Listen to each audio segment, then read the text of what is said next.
Welcome back to another video. If you guys are new here, my name's James Pedersen and I like to make videos just for you. My hair's all messed up because I just finished work. Got my bad boys in the back there, aka my wheels, and we're heading off to go to SNS powder coating to get these things powder coated. Now I'm going to show you the steps that they take to make your wheels look mint. So it's going to be a different video layout, I guess, and also it's going to be probably a two-part video.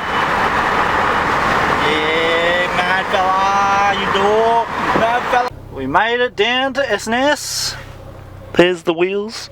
I'm on stock fitment at the moment, but they're going to be nice. They're going to be a two-tone look, so just keep that in mind. It couldn't be that simple, guys. This wheel over there has a crack in it. So I'm going to drop it off and get it repaired, and then I'm going to go back to SNS powder coating, and hopefully, fingers crossed, we can do it. When I say fingers crossed, we're going to do it. But we need to jump over this hurdle first and then get them awesome powder coats. We got the wheel all repaired late last night. My friend's dad is a legend. He was like, bring it over, it's an easy fix. I'll put a photo of it because I forgot to film what it actually looked like. There was like a chunk taken out like that much inside the lip, and he goes, man, that's easy fix. So yeah, I brought it over and like, yeah, he worked his magic and yeah, he repaired it like new. So I'm so happy for it, and I'm so thankful for his magic, because yeah, he's a professional alloy welder and he's a boiler maker, so he knows what he's doing, so I trust him. Anyway, so we're going to go back down to SNS powder coating and drop these wheels off, and fingers crossed there's no more hiccups. There shouldn't be. We checked over all the other wheels and they seem alright, so let's do that. Onwards! We're here again! So that's the repair job on it. Yeah, as you can see, she's minty fresh, you can't even tell. I need to get all this nice and smooth for the boys once they strip it and everything like that. But yeah, you know, it's going to be fucking dropping the babies off.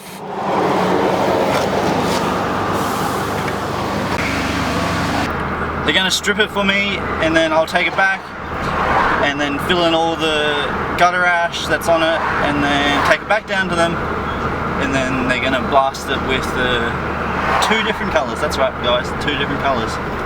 So yeah, the steps that they do to strip them is that they do a 4-step sulfuric acid dip, and then they put it in the sandblaster, and then they sandblast it all in the nooks and crannies, and then there, yeah, it's good to go, usually.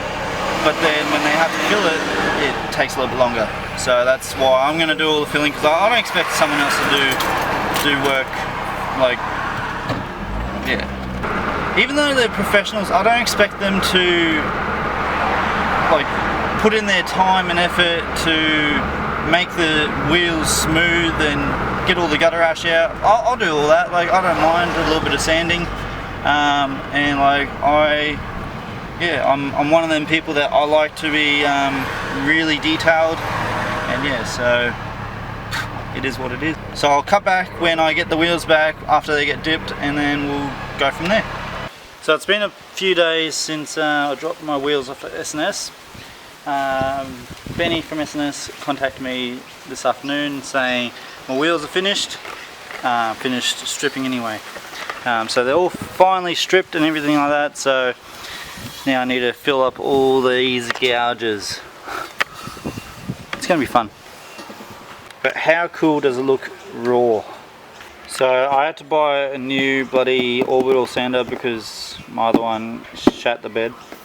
Also, SNS powder coating recommended this wheel repair only because it withstands the high temperatures of the oven. So I actually don't know how to use this, so I'd assume it's just like normal like bog and stuff like that? If so, then I should be alright with doing that. Look at us go. Oh no. But first thing I'm going to do is I'm going to get all the pitting out of this, so like all these little marks on the inside, because if I'm doing one side, then why not do both? And then I've got this little helper here. So the grits that I'm using are 80, 120 and 240, and as you can see she's working a treat. So I've finally finished the back side, and then now I need to just finish doing the front side. Just puttied all this one up. Now I just need to wait for 20 minutes or so and then we can sand it back. Hey buddy. So I'm on the 240 grit, making this nice and smooth, but this one will have to be filled in just slightly just there. Don't ask me how that manages, but you know, it is what it is. We'll have to just deal with it.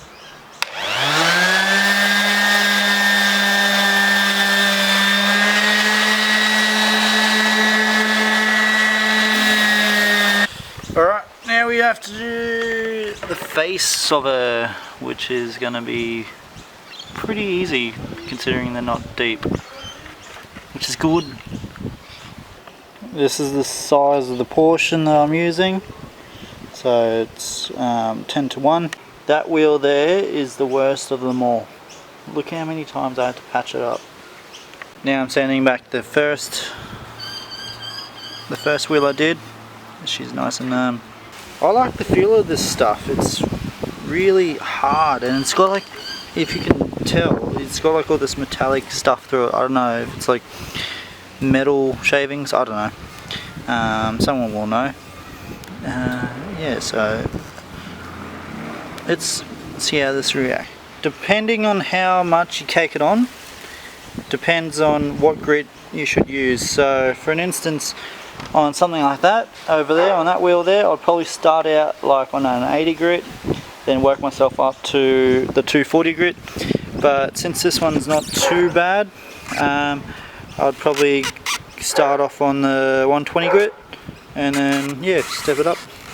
Bloody hell, they were atrocious. Now look, nice and smooth, no more pitting. Ooh. They are all done and I am so wrapped with the outcome. Bloody hell, that stuff works amazing. Got no friends.